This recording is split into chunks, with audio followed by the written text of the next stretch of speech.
You're a husband, a father, best-selling author, ultramarathoner, lifestyle, physical therapist, and a legacy coach. Thank you again for your time, man. I really appreciate it. My pleasure, man. Thanks for having me.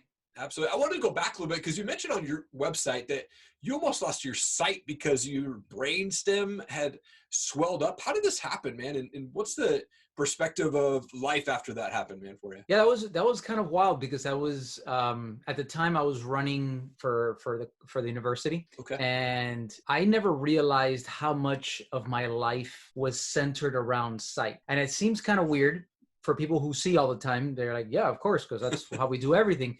Right. But I never explored any like music. I never my ear wasn't very fine tuned, let's just say. And so I got to a point where everything that I knew I was losing. I didn't know what it was. To this day, they don't know. They thought I had MS. It was just from one day to the next. I was in class. I went to eat. When I got back, I started seeing double. And I remember that day, like I had to walk across campus from my class where I was all the way to the other side of the campus to get my car. And I was walking and smashing into cars because I had no depth perception. Like I would see the car, but I would see multiple cars and I would bump into cars on my way over there. And I remember calling my mom and I was like, hey, I don't know what the heck is going on. Yeah. I told her, this is me thinking as a college student. Sure. I think I can make it home. She's like, no, I'm going to go take you to the hospital. You can't drive. Right. So I'm glad she came. She picked me up. We went, they did a whole bunch of tests, but it really shifted my perspective in that I realized that, first of all, I had all my eggs in the sight basket and I wasn't really exploring anything else. And from there, I kind of took a little bit more appreciation to music and started saying, okay, well, what else do I need to start exploring? Because if I lost my sight, what would I do? What would I do? Yeah. And so it was a wild time. Yeah. Oh my gosh, man. And then you went and lived in your car for 3 months. You traveled around national parks with a buddy, which by the way is awesome. Well, what inspired you to do that? And what was that experience like? You know, what's wild about that is I've always had kind of like an adventurous spirit, but I've also been that I was growing up. I was that kid that always wanted to please. And so, you know, I was on the straight and narrow track. I graduated college in 3 years.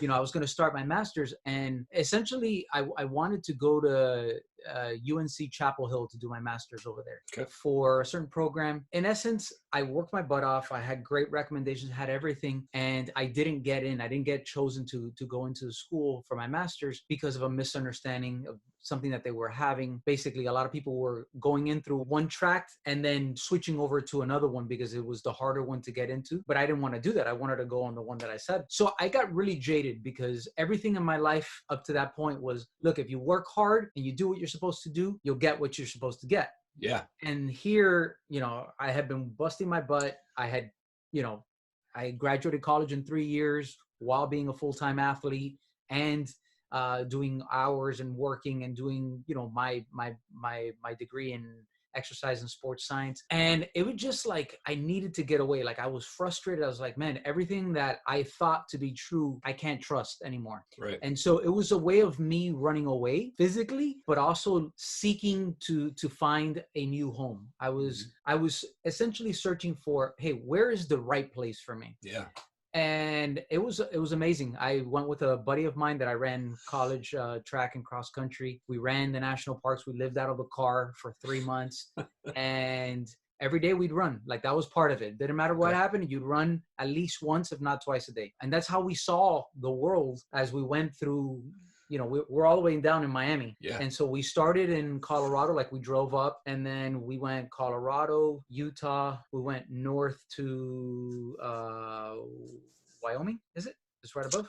Yeah. Utah? Yeah. Wyoming. And then we went all the way across to Idaho. And then we went all the way to Oregon, down to California. We stopped at Vegas for 3 days.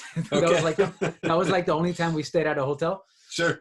And then we went to go visit a buddy of mine in Texas, and then back home. We did that for 3 months, running the national parks, and wow, it was it was mind blowing. It was mind blowing. The stuff that we saw, the adventures we had, the mishaps we've had. And I'll tell you, actually, one of the things that in that experience that really stood out was early on, we were in Boulder. We were staying just outside the city in a tent.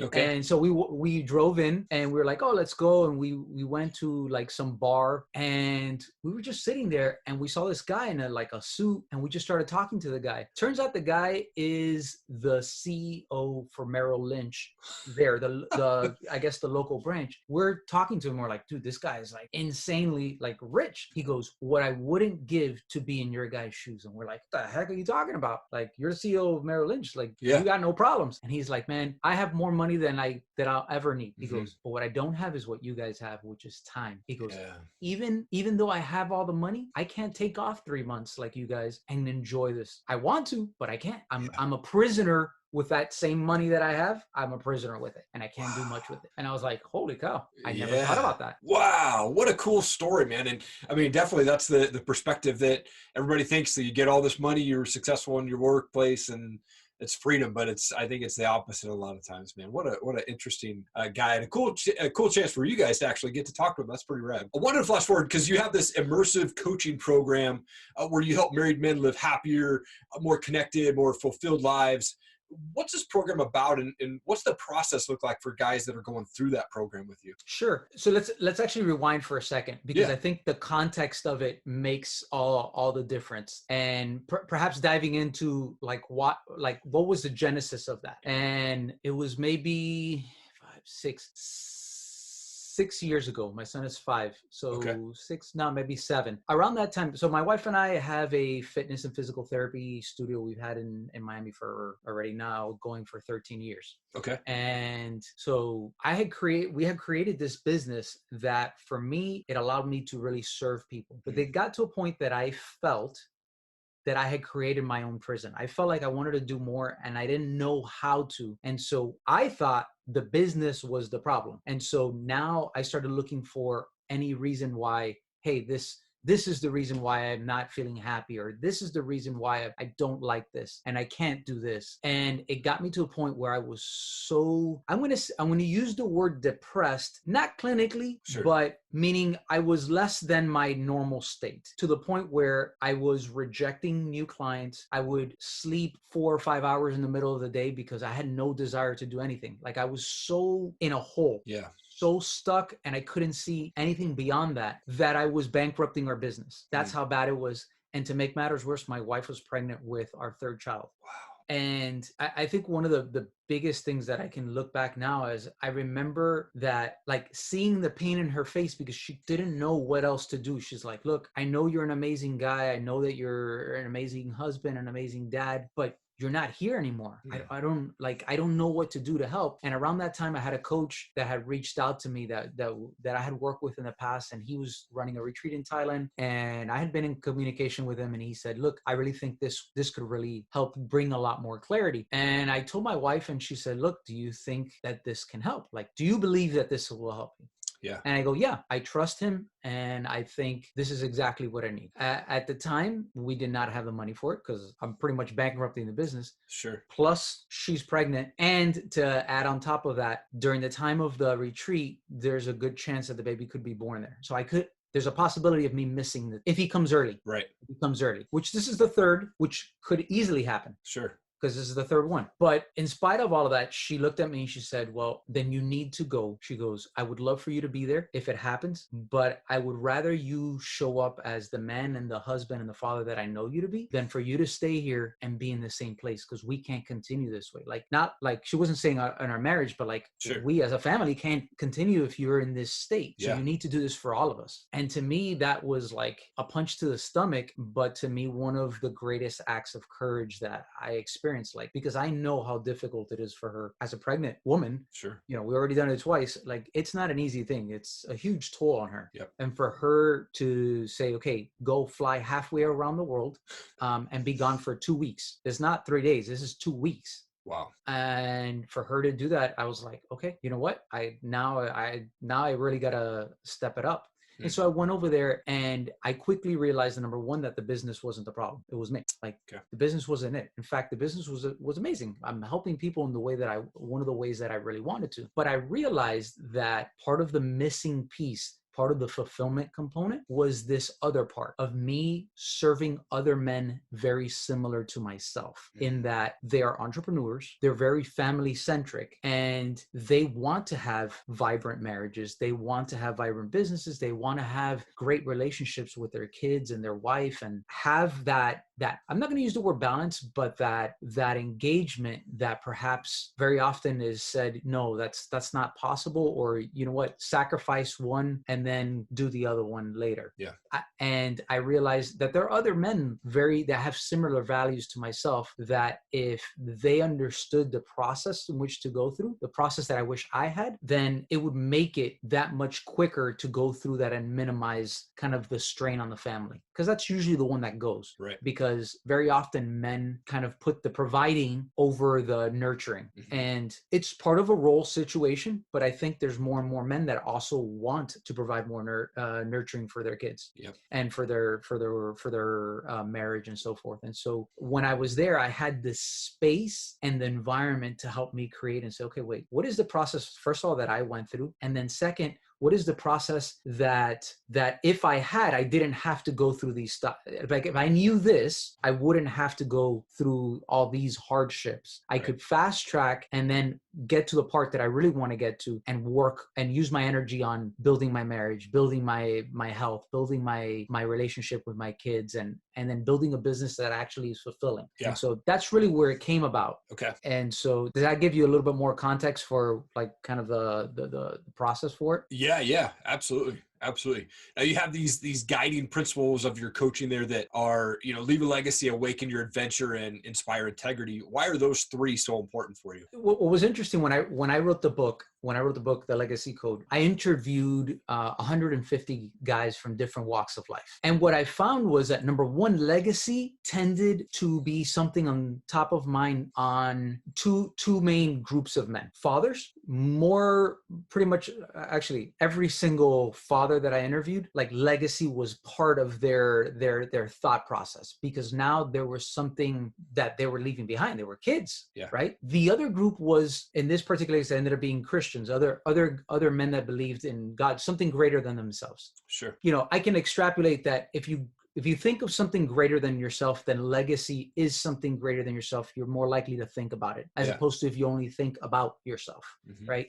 The group that didn't really express their thought process on legacy tended to be kind of like single guys that were younger and were kind of figuring out the world. That wasn't in their they weren't in that stage of their life yet. Yeah. All that to say that legacy in and of itself has two main components. Legacy has what I call the personal legacy and the impact legacy. And I think that's where, when we look at this concept of legacy, you have to understand which one we're talking about, right? So let me just define the two, and then we can dive in a little bit deeper on those, and then I'll go into the integrity and the adventure component, if that's okay. Yeah, absolutely, man. Yeah. You got me hooked, man. I'm a father, and legacy is definitely top of the list for me too. Okay, so one thing that we have to understand is that legacy is gonna happen no matter what. Now, legacy can be short-lived, or it can extend for time and time and time. But we have two different types. We have personal legacy and impact legacy. When most people think of legacy, they think of impact legacy. They think of like the Bill Gates or the Steve Jobs, who created like this business that now like everyone knows about. And, in the case of like Bill Gates, that he's created this foundation that's been able to help people in X amount of way, right? That's amazing. In my belief, in my value system, I think that is in vain if you neglect the personal legacy. And what the personal legacy is, how do you impact the people closest to you, the people that matter most to you? Like if you're helping all these people outside, but you're neglecting your family, I think you're missing a big part of this. Because what good is it? I mean, you can say society, you're helping society, but the people that matter most in your life, if you're ignoring them and you're neglecting them, I think there's a big hole there. And so what I encourage guys to say is, start from the inside out and say, okay, wait, how do I go from what I call my top 5, my core 5 group of people, or, set of people. Like they can be friends, they can be close family. They're that top, let's say top 5 core group of people that are your most intimate inner circle. Yeah. Those people need to come first. Mm-hmm. Second is family and friends. Then from there, perhaps maybe business and connection associates, and then from there, society at large. If you skip, I think you're doing yourself a disservice, because at the end of the day, when you are a father, if you do everything for everyone else and you don't support your kids, I believe that your kids are one of your greatest legacy. I mean, if they are the living version of what you believe in and taught, and very often.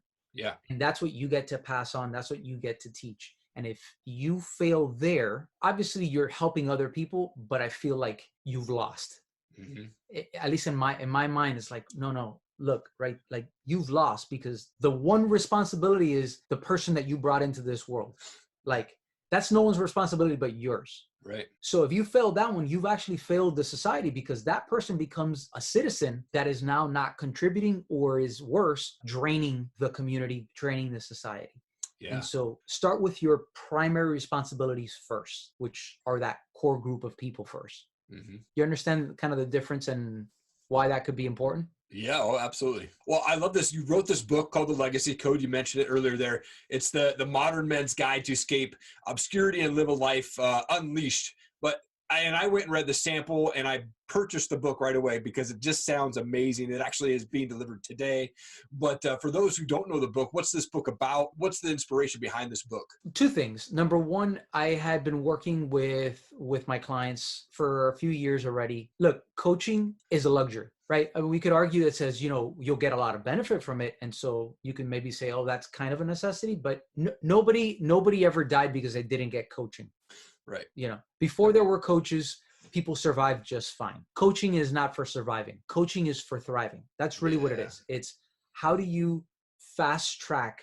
How do you amplify your strengths? How do you amplify your impact? Coaching can give you the clarity, direction, and support that you need to do that, right? So as long as we understand that, number one, coaching is a luxury, like we're starting in from the same place. Mm-hmm. So I was working with guys, not everyone can afford coaching, and not everyone is ready for it. And I said, you know what, regardless, I would really like to get this information out. And so essentially what I did was I put down a process that I take my men through, which are basically five main components. It breaks it down to these 5 main components, which are awareness, vision, purpose, process, and then implementation. Okay. Wow. Because you have to first have the awareness of things. Yeah. Right. If you don't know what you don't know, then you can't take actions towards it. Right. Yep. And then you need to create a vision, the destination that you're trying to reach. Right. Mm-hmm. That thing that is going to inspire you, that thing greater than yourself that you're going to aspire to, and the person that you need to become to get there. Right. Because that's all that the journey is. Like we always think about the destination because that's kind of the thing. Right. But really, the journey is preparing us to be ready for that. If you look at any story, any epic, any myth, what you'll find is that there's always hardship and struggle to get to this one thing, but each time it makes them stronger so they can become the champion, the person that needs to reach and really thrive in this final destination, right? Yeah. But we need to know where it is, because that destination provides a direction. If you don't have a destination, you don't know which way, if you're getting closer or further, if you're, how do you set a plan for something that you don't even have a direction for, right? Yep. So the vision is what creates that. The purpose is the engine. It's what drives you. It's the thing that's going to get you going after every time you get knocked down. Right. Nobody has a problem going when everything is good. Yep. But everything isn't going to go good. Right. Isn't going to go well. Isn't going to go smooth. It's, it's the what is it? The Mike Tyson line, everyone has a plan until they get punched in the face. Right. Exactly. And then all of a sudden they're like, oh, now what? Now I have to bob and weave. Now I have to, hey, I thought I was going to be able to go do this. And when you're in there and, punches are being thrown and you're the one that's getting hit, you're not watching from the sidelines and saying, oh yeah, I would have done this, I would have done that. Yeah, there's a lot of people that say that they would have done it until they get hit. Sure. And then what? All right. So that purpose is the thing that drives you, that after you get hit and you get knocked down, you get back up like Rocky, and you're like, all right. And you got to be essentially like that Rocky, willing to take the hits, get back up and keep coming and keep coming and keep coming until you either completely knock out the obstacle, or you're just so persistent that the obstacle gives way. Right. Right. Yep. Wow. And then the process, right? So this is the journey, and it seems pretty straightforward, but not all journeys are the same. Yeah. And the thing is that often you get to choose it, but we don't notice. Like, we tend to, if you don't choose it, the journey is going to be chosen for you, in which case now you've relinquished that power to choose something quite powerful. Because if I told you, Eric, listen, I can make you a millionaire by the end of the year. You're going to make $1 million at the end of the year. Option A, we're going to make $1 million, but we are going to exploit women and children. Option B, we're going to make $1 million, but we're going to help women and children. At the end, we have $1 million. It's not the same journey. Yeah, absolutely. Absolutely. Right. Wow. So yeah.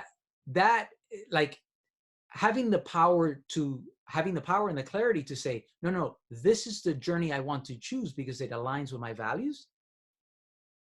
And then sticking with it is first of all, very empowering, but like, it is very life-changing because you get to choose that path that you want to do. Right.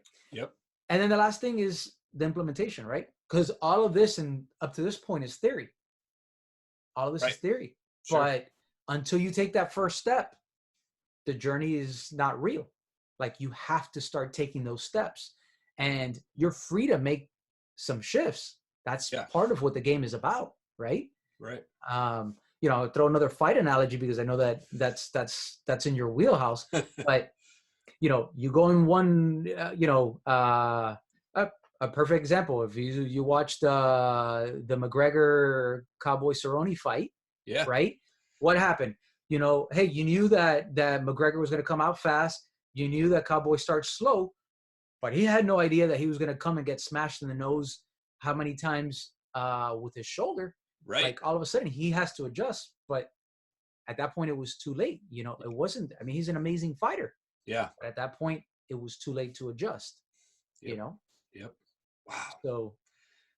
Man, so powerful. I'm so excited to read that book. I am going to slam through that thing and study that thing, because just off the sample and what you've been telling me today, the book sounds amazing. Wanted to ask a little bit of a more personal question. How did your dad influence you in your life? Yeah, that was the second part of why I wrote it. My dad growing up was unfortunately, in much of today's society, I come across more and more men who had the exact opposite of what I had, which is either dad wasn't there or their dad wasn't a positive role model. In fact, it was somebody that they had a lot of conflict with. Yeah. I feel very fortunate because my father is a man of high integrity and high principles, and left to my own devices, I would have taken the easier route. In fact, growing up, I remember taking the easier route, and it was like, no, that's not the route that we take. He said, if you do that here, you do this over here. And that doesn't, that's not the type of person that you want to be. That's not the person I know you to be. And so it's like that constant reminder of not just words. I would see it. Like, I think one of the things that impacted me greatest about him was his action. And there's a lot of people who say exercise and work. Like, he would wake up before me, before anyone, and he would start training at 3 a.m, 4 a.m. Wow. So that it wouldn't impede like on our time, family time. Yeah. And then I started getting older. He's like, hey, do you want to come and train with me in the morning? And most of the times I would say no, because he wanted to train really early and I wanted to sleep. But his persistence was every morning he'd knock on the door. Hey, you want to come and train? It's like 5 a.m. at this point, because he's already trained some. He's coming back to get me. Yeah. No, I want to sleep. Okay. Next day, knock, knock, knock. hey, you want to go on a train? No. The next day, knock, knock, knock. Hey, you want to train? No. Eventually, you're like, fine, I'm already awake for like the 100th time. Right. All right, I'll go with you. And then it's like, ooh, this feels good. Then another week or 2 weeks goes by. Knock, knock, knock. No, I don't want to go. And then it's like, hey, you want to go to a race? Oh, a race. Okay, I could do a race. Yeah. And then it's like, oh, that sparks interest and that extends it for a little bit longer. But it wasn't about the race. It wasn't like, he wasn't the dad that always was like, oh, like you have to do this or you have to do this. There was always something to be learned about the situation. And so he had the patience to always do that. And as I got older, that I would train more, it provided more time because we go out for a run for an hour. Yeah. And it's like, what do? We're running, we're talking. Like it was never like you have headphones. Like to me, that's mind blowing. Like if you're going to go running with somebody, like I see it all the time and people each put on their headphones and they don't talk to each other. They don't do anything. I'm like, you missed the point of running together. Absolutely. It's to commune with each other. Right. Yep.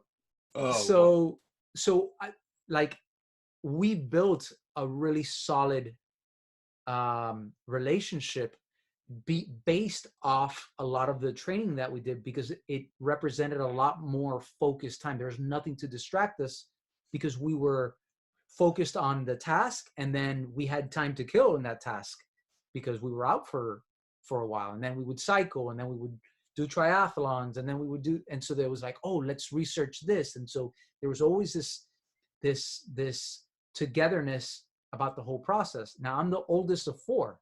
Okay. I had my parents had me young. They got married. They had me when they were 22. Okay. So my dad said, he said to me, he goes, you don't realize this, but you helped me because I grew up with you because he was like a little kid too. So it was like, sure. But my other siblings didn't have this, like, it wasn't that he didn't, because he always talked with all of us. Right. But the fact that I did a lot more training, and since I was the oldest, I just had more time literally under my legs having these conversations with them. Yeah. That it made that bond a lot closer. And so that was a big thing. Like you'll notice as you read the book, there are many stories about my father and I. And really it was to pay homage to that relationship and to give like thanks because I would not be where I am if it wasn't for him. My mom contributed a lot, but there was an intimate relationship, partly because, man-to-man relationship. Yeah. That I feel like not that many people had. A lot of men that I encounter with didn't have, that I wanted to share. Number one, it's possible. And so if you're a father, like there is another option. It doesn't have to be, oh, whatever, the kids are over there and I do my own thing. Right. You can do your thing and include them. Yes. Yep. By the way, when appropriate. Right. Some things it's not appropriate for kids, but yeah, absolutely. Absolutely. Well, I get up at 4 a.m. every day, 6 days a week, I guess I should say, but do my thing, my internet business, my website, stuff like that. And then that way, when it's time for off work, it's family time. You put everything away, you get involved with your kids and try to be present. Right. And, I coach my son's baseball. So that's kind of our special thing that we do. He loves the sport. So, but you've done some crazy stuff in your life. You've ran 50 miles in a day. You've slept on a cliff. You've surfed during a hurricane. How do you prepare mentally to do all this stuff? This is that component of adventure that I think. So when you hear the word adventure, that's what most people think of. Sure. And so that is a part of adventure, but there's underlying principles behind that I want to share. Yeah. And so this is my way of tapping into it. So when I say adventure, I see adventure as a mindset of curiosity, possibility. And so it's more about the growth, the learning, and putting yourself in a situation where you're probably going to fail or you're probably going to endure some suffering. In fact, I would argue that without suffering, there is probably not true adventure.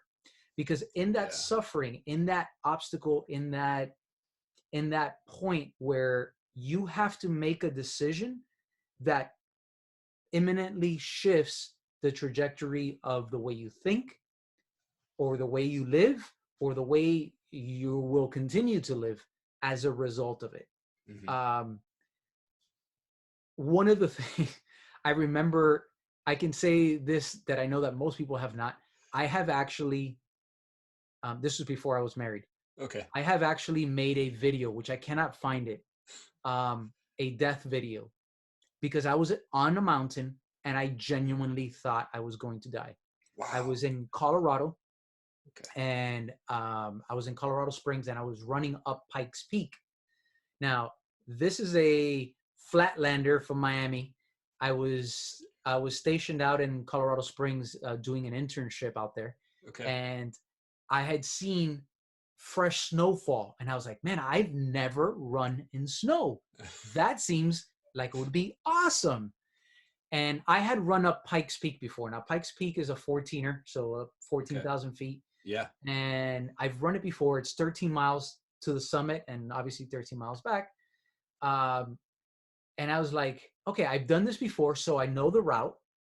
Obviously, I didn't know that the snow was going to be so bad. And so what happened was, in my mind, I thought it would take me 3 hours to get to the top. Sure.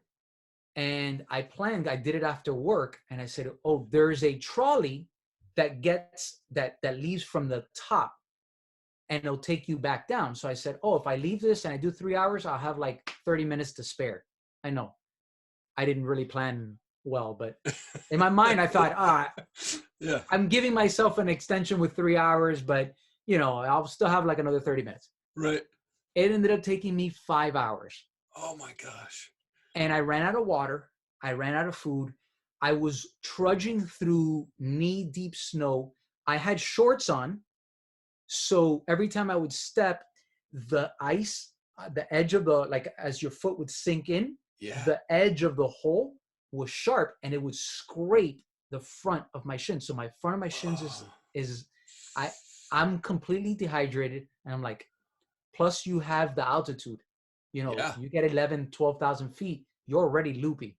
Yep. So dehydrated, loopy, exhausted. And then I'm still thinking, I got to get to the top. And then I don't know how I'm going to get down yet, because I missed the train. Right. I missed the train. And because there's a little store up there. There's a little restaurant. Okay. So I was like, maybe I can hitchhike down.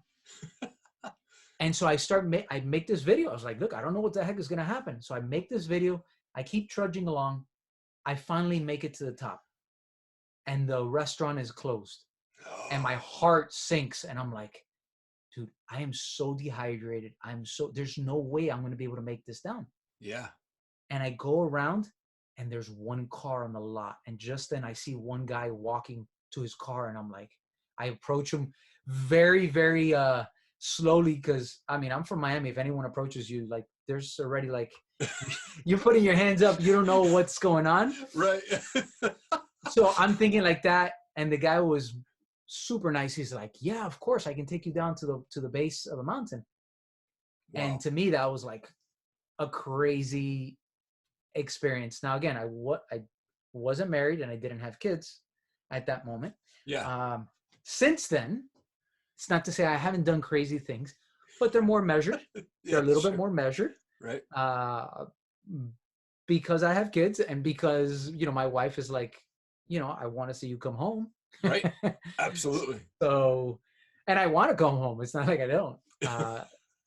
So the point that I was getting at, so the mindset of possibility, curiosity, and that growth mindset is what I believe the core of adventure is.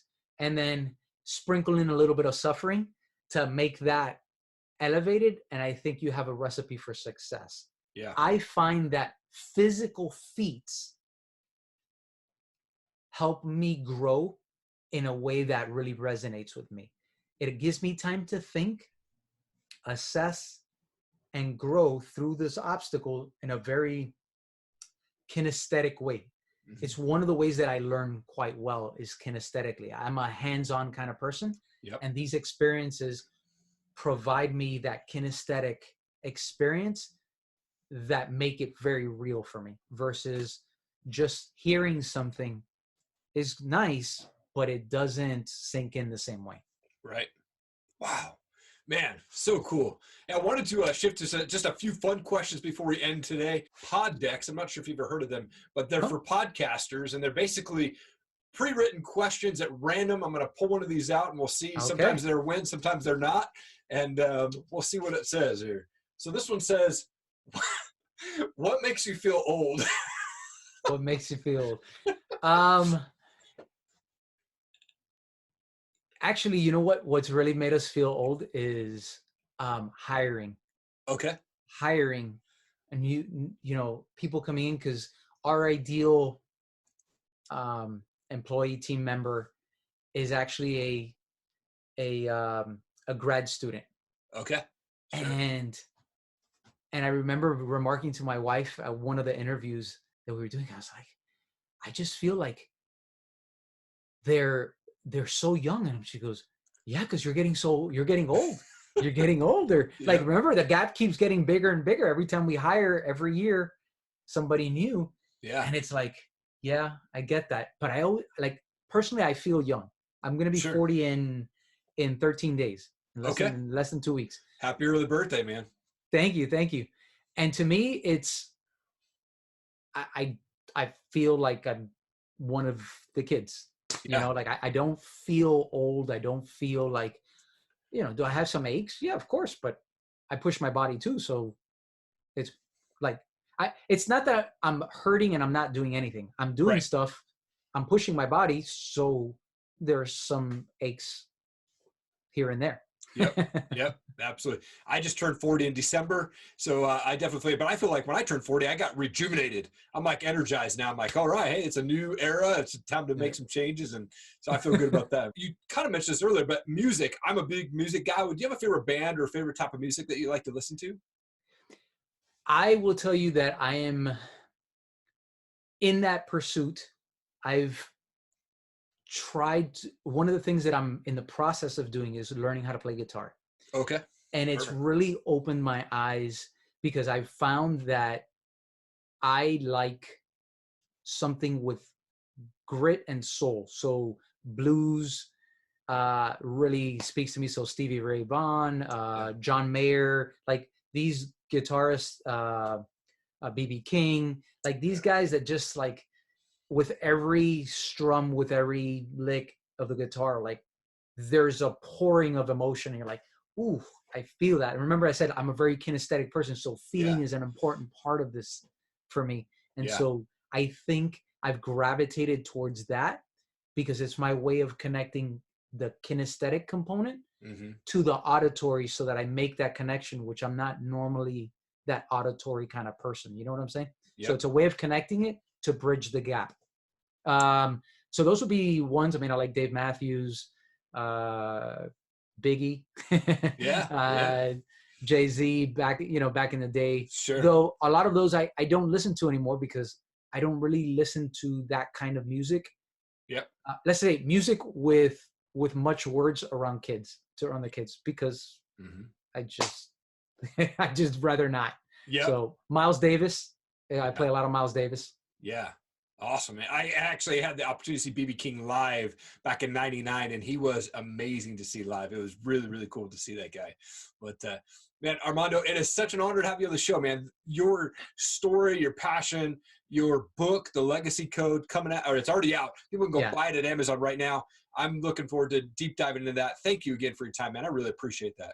Thank you for having me. I had a great time. Hey guys, thank you so much for hanging around. Really appreciate it. If you'd like to see more videos from Top Rated MMA and the Bearded Biz Show, please click the playlist and also hit subscribe to our channel. Become part of the Top Rated MMA and Bearded Biz community. We would really appreciate your support. Also, please leave a comment below. I will read and respond to all of them.